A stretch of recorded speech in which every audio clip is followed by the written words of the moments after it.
Welcome, everybody, to the Science of Golf Performance YouTube show, podcast, etc. I'm Bobby, and I'm with...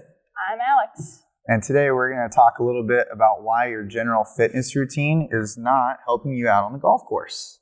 So we got a couple of points to talk through that you might find you're doing yourself in your own routine.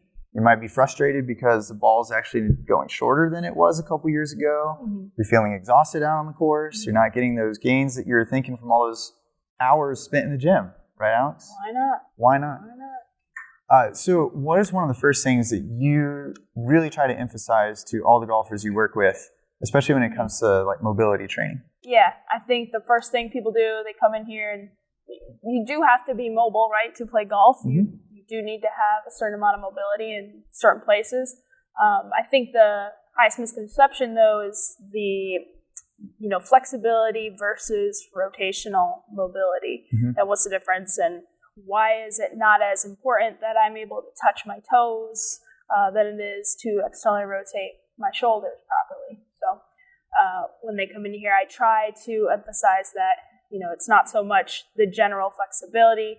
Can I do a split? Can I touch my toes?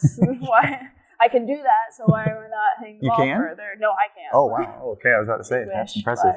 But no. But rather, am I able to rotate my shoulders, my T-spine, and my hips properly? Neck is important sometimes, too. Neck, right? It is. It is important. I think you're having some neck trouble today.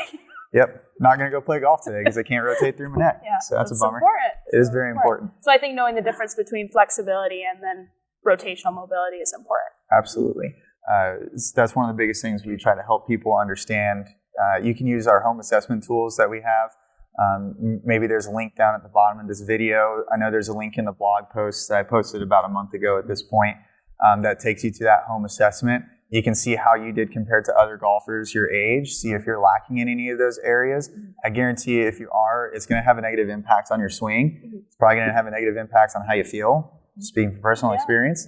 And it's a great way to make sure that you're getting the benefit from the hours you're putting in the gym or whether that's at home, making sure that that's actually going out onto the course. Right. So when it comes to the actual training side, we're lifting weights, we're doing other things. What I think there's also a fine balance between, the amount of reps we're doing, how high we're getting our heart rate during some sessions. Oh, yeah. And knowing the difference between strength and endurance, right?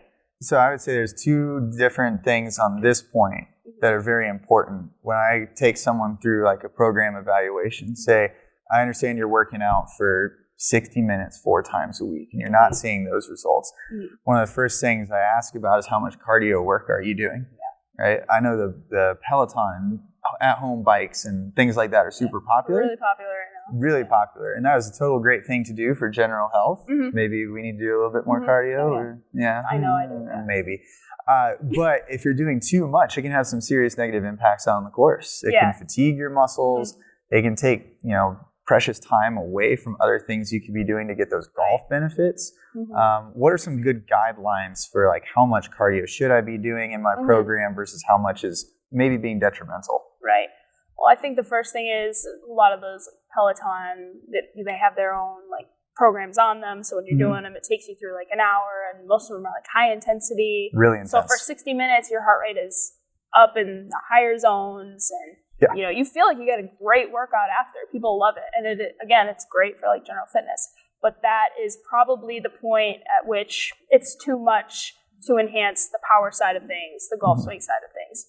I think the longer you are doing cardio, the more like long duration it's going to take from that, away from those short bursts of high intensity, which is golf swing and the power moves, like what we do in the gym, try and get stronger. They can, in a way, enhance some things, but you're going to want to stick to the cardio side of the short burst, high intensity, 20 seconds tops of hard work. Definitely come down and rest for up to 2 minutes, get the heart rate all the way back down, recover. You'll also see a lot less fatigue and soreness for days to come after that. I work with a couple of people that are actually training for marathons at the same time that they're working on their golf game. It actually takes a pretty structured and detailed program so that you can feel good while you're doing those strength and power moves, but also not be fatigued when you're trying to work on your endurance and the running side of things. So there's always a mix. It just might take a little bit more structure. You can't just kind of haphazardly jump on something for an hour or so and expect to see results out on the golf course. Yeah, and your recovery will have to be a lot more dialed in. Really good. You'll think about that. Have to be doing that only outside. Exactly. Yeah. So you also briefly touched on like the difference between power and strength training and then just other general fitness. What's a good rule for folks if they're wondering like how many reps of an exercise I should do? I think we had a good analogy earlier, is that if you can count your reps on one hand, probably in the green zone. If you can count them on two hands, probably in the yellow zone. We're okay, but but you probably don't want to go any higher than that. And if you're on three hands or more, you're definitely in the red zone. Exactly. Okay. That's not going to carry over to that golf swing, which is, 3 seconds tops of really high intense movement, and then you're walking, you're resting, right? We need to work in that kind of single hand rep range, right? 1 to 5. We don't need to be maxing out every day. Yeah, especially when you're especially when you're in the in season and you're trying to avoid fatigue and burnout. Once you get past that 5 rep range, it's probably gonna take away from the strength and power side of things and get more into like the endurance side of things. Yeah, absolutely. So I think the last point that I really want to make, and have you touch on this too, Alex, is I see a lot of people that are getting frustrated with their lack of results because they've had this great routine for the past 3 years. Why am I not getting any faster? Why am I not being able to hit the ball further? And they've been doing the exact same thing for all 3 years, right?